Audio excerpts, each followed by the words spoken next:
për ta votuar dhe këta, do me thënë që edhe neve jemi për ta marrë fshatar tokën. Do me thënë, ju shi deputet, ju tha votoni? Po, na thanë, po, është thënë që ta votonim, kur u bëm mbledhja e grupit parlamentar. Kryetari i grupit parlamentar ju tha votoni, kush ishte kryetari i grupit? Po, ishte, Saliu fliste kryesisht, ishte Arben Imami, kryetari i grupit parlamentar, po që rëndësi ka.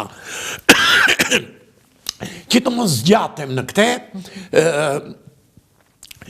kur u hodhe ai ligji për votim, me sa mbajmë mëndun,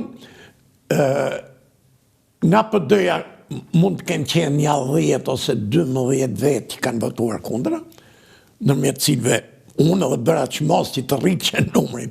Kemi qenë bashkë bilem tullur nga fundi i sallës, së bashku me bashkim Koplikun, edhe i bënim atyne që kishim afer votoni kundra. Pse?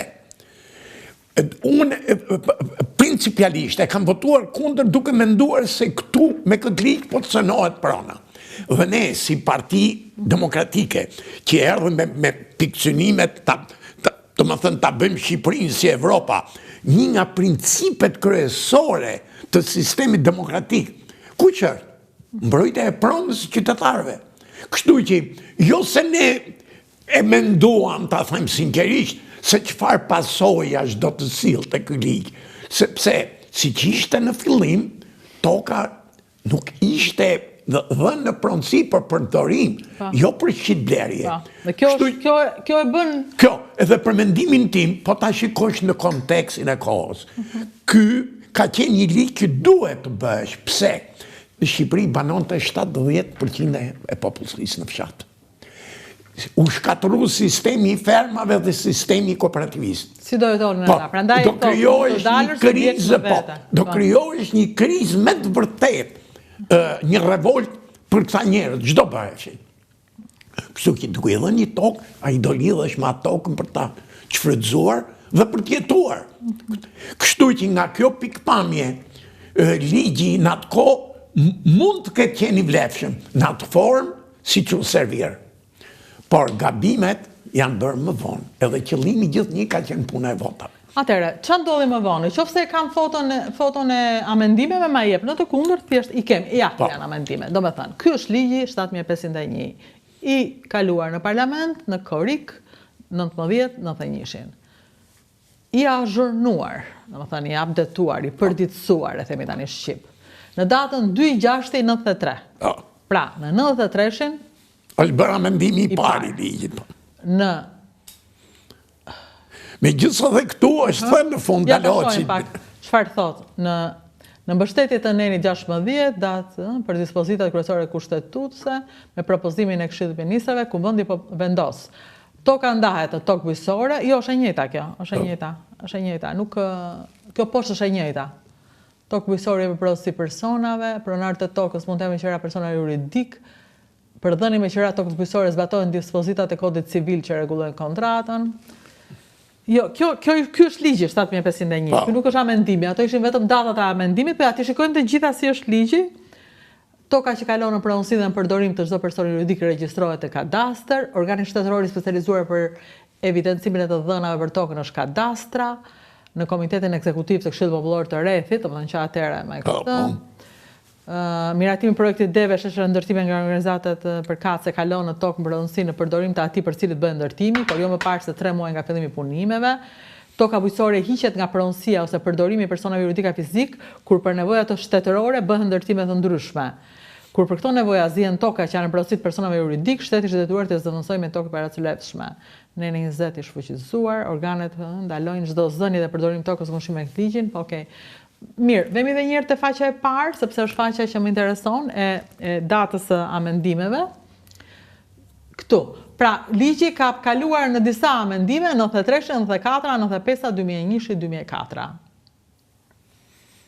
Të gjitha herët që ligji 7501 është updetuar. Nuk e bërë çfarë? Si është updetuar? Ku ka shkuar? Po ka shkuar në faktin që toka filloi të shitet dhe të blehesh, tash ta mbyllim mos rrim të shikojmë këtë fakti që më së ndaj për çfarë kërkoi falje zoti Sali tani që thotë që ne kemi bërë gabim me ligjin 7501.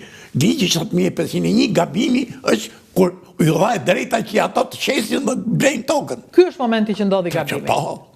Kështu që... Do me thënë, ju thoni, duhet të ndodhë ajo që ndodhi, edhe pse ju votuat kundër, PS-ja gjitha pro, PS-ja votoi gjitha pro atë ligj. Nga PS-ja ka votuar kundër vetëm Alia Lushani, edhe një tjetër, drejtoreja nuk më kujtohet, po pra Eli unë e di se jemi takuar dhe përpara dhe mbrapa, që kemi biseduar që ky ligj nuk duhet bëhet parimisë, sepse fshatarët i din të gjithë ku i kanë pronat, se këtë nuk që puna vetëm për, unë e kuptoj, tokat se ishin bërë në kohën e Enver Hoxhës, ishin bërë shumë bonifikime, edhe ato toka ishin bërë ferma, lushnja, toka shtetërore. Ato ishin toka shtetërore. Unë e kuptoj, por aman, në fshatrat e Tiranës, unë jam lind dhe jam rrit në Tiranën Durrës, u shpërndan tokat e pronarëve të vegjël të tokave. Nuk u shpërndan tokat e latifondistëve. Bilem edhe për latifondistët duhet ishte bërë një ligj që atyre mund mos i kthehesh e gjithë toka, po një pjesë e tokës atyre i takon të tamenin.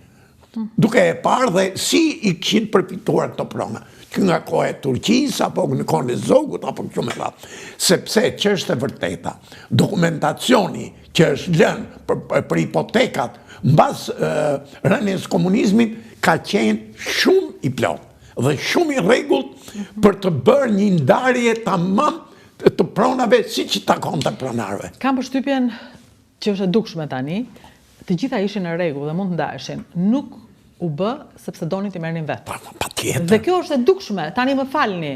Të gjithë po e shikoni kush e ka marrë tokat. Apo ditë pas dite nga njëri që po merrin tokë që si takon. Kot po them, një nga ish ministrat, për shembull Sali Berishës, Uka ka një farm. Si e bëri Uka farmën nga Tropoja? E morin në Tiranë. Si? Po mos e ka bler. Ku e bleu? Kur? Nuk e di. Jo, më që ka bler. Ku i gjeti parat? Që ta blende? Ku i gjeti parat? Po ti, Zërodina, po ti ke tani konkretisht erdhën ndihmat për bujqësinë nga Komuniteti Evropian, kush i morën? Qeveritarët. Gjetën mënyra për të përkrahur njerëzit e tyre. Domethënë, çfarë ndihma morën qeveritarët? Që ndihma morën? I parti po thua? Po. Shiko, i morën si morën qeveritarët, kam përshtypjen. I morën kushëritë e qeveritarët. Në fakt, bën gabim se do këshin marrë prapë, po ja, unë ndan gabim, në të mërshme. Jo, nuk flas vetëm për këtë, flas për një fakt tjetër që nisë që nga 91-shi, që nga i moment. Do me thënë, unë nuk e vën dyshim që ajdut lindë nuk bëhesh. Ata e kishin të brëndshme të qenit të prekurit e tokës publike, e kishin dëshirë, por ky ligj, pra ju thoni, u bë mirë, nuk ishte gabimi këtu. Jo, nuk ka. Gabimi është arnat rrugës të bëra nga njerëz që e arnuan që të vidhnin. Po, pavarësisht që nuk u mendua se një parcelizim dhe një ndarje e tokës në një sistem të tokave që ishin në Shqipëri, sidomos ke tokat shtetërore, ke fermat, po dhe ke kooperativat e noa, që se fragmentizimi, parcelizimi i tokës i dha fund edhe e shkatroi përfundimisht bujqësinë, sepse u shkatruan të gjithë sistemet e kullimit dhe të paditjes. Dhe bujqësia shqiptare sot është në një gjendje katastrofike. Ka përfunduar në ca parcela me disa ashtu që s'keqa i bën fare. Me ato që bëjnë me serat. Kjo është bujqësia. Sepse bujqësia zhvilloi vetëm nga fjala e tmerrshme që e kishin tmerr njerëzit kooperativ. Por vetëm bashkësia e tyre. Po pse? Se quhet kibuca, quhet kooperativa, quhet bashkësi, sistemi kooperativist është në Evropë, ke fshatërësia italiane, megjithatë tash ashtu po parcelizimi është shkatërrim i bujqësisë. Sidomos për natyrën e klimës që kemi neve, që ka periudha me rreshje shumë, periudha me thatësirë të madhe, të cilat duan një sistem qendror për të ndihmuar një bujqësi intensive. Bujqësia bëri pikërisht të kundërtën e asaj që kishte lënë trashëgimi Skënderbeu në porosin e fundit. Bashk do jeni të fortë, veç e veç do ju hanë. Ne u ndam dhe na hëngrën. Ne tani po ham këmbët tona në fjalë të tjera, se ne nuk kemi më bujqësi. Dhe kjo ndodhi me një krim të madh, siç është mënyra e gabuar e parcelizimit, të cilën mund ta ketë bërë domethënë ka ndodhur në 91-shin, po çfarë u bë rrugës është puna, në kuptim kur njerëzit filluan të kuptojnë më shumë, e kuptuan gabimin, ç'se rregulluan. Ideja e rrëmbimit filloi që me qeverinë e stabilitetit që u bë atëherë. Çfarë bën?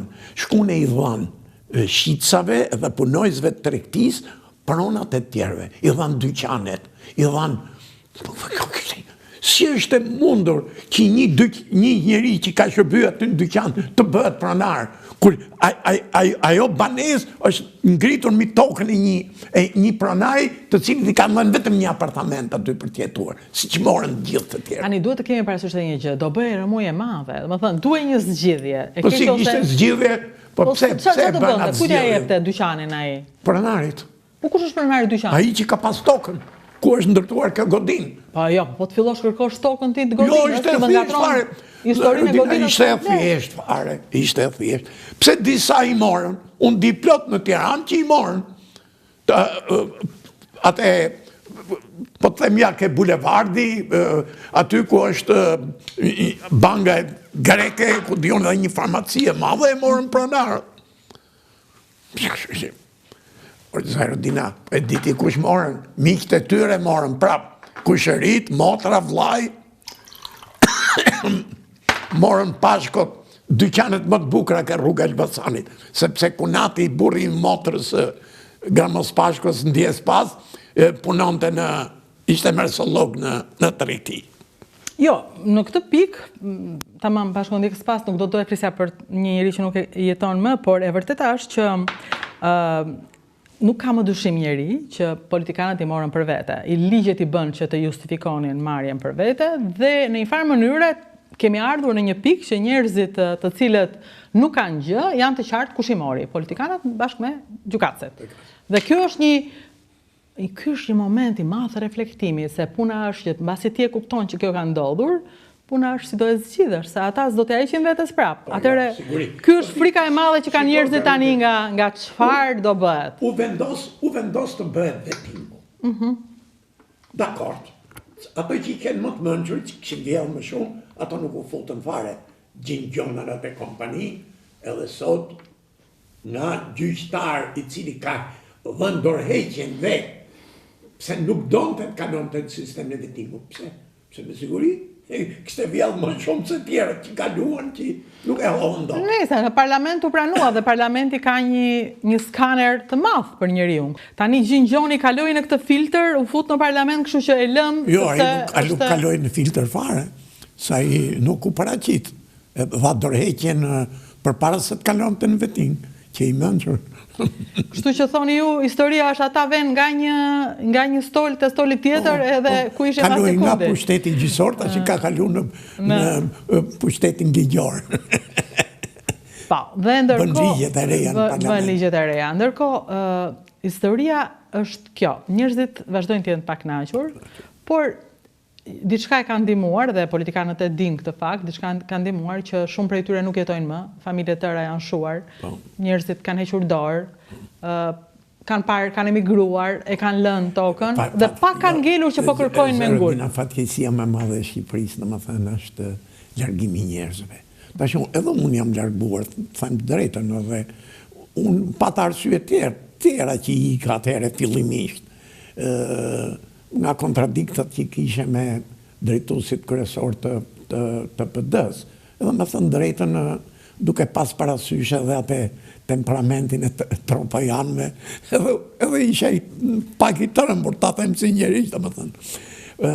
Edhe që një nga arsyet që i ka dhe, por është me shumë qejf, domethënë, po të kështë qenë më i ri, bilem kam bërçmos që CSI të krijoj një bazë në Shqipëri dhe pavarësisht se unë më përpara vija më shpesh, kur e kisha dhe gruan më mirë me shëndet, edhe rria shumë gjatë në Shqipëri, por edhe e kam të më thënë fut edhe ke djali që edhe ai mendon shpejt të ndërpresim punën në Amerikë dhe basi do vi këtu edhe do punoj pak, sigurisht, sepse është i ri akoma, edhe nga ajo dëshirë që kemi Qita shikojmë vendin tonë sa më mirë. Do të Teresa, të vjen keq që ike, sepse ti mund të rije, të merre gjithë pronat e tua, të bëje karrierë politikane. Bine ma tem thot djalin në rje. Po, vi thash, me thënë të drejtën interesante, është njeriu, është me të vërteti çuditshëm. Në momentet caktuara mësohet me një jetë duket si më e mirë atje, ku diun, por duke menduar se ç'kam humbur, them që kam bërë gabim, domethënë. Unë duhet ishe kthyer më përpara. Ato të rrinë atje, unë duhet qarë në Qipëri të merresh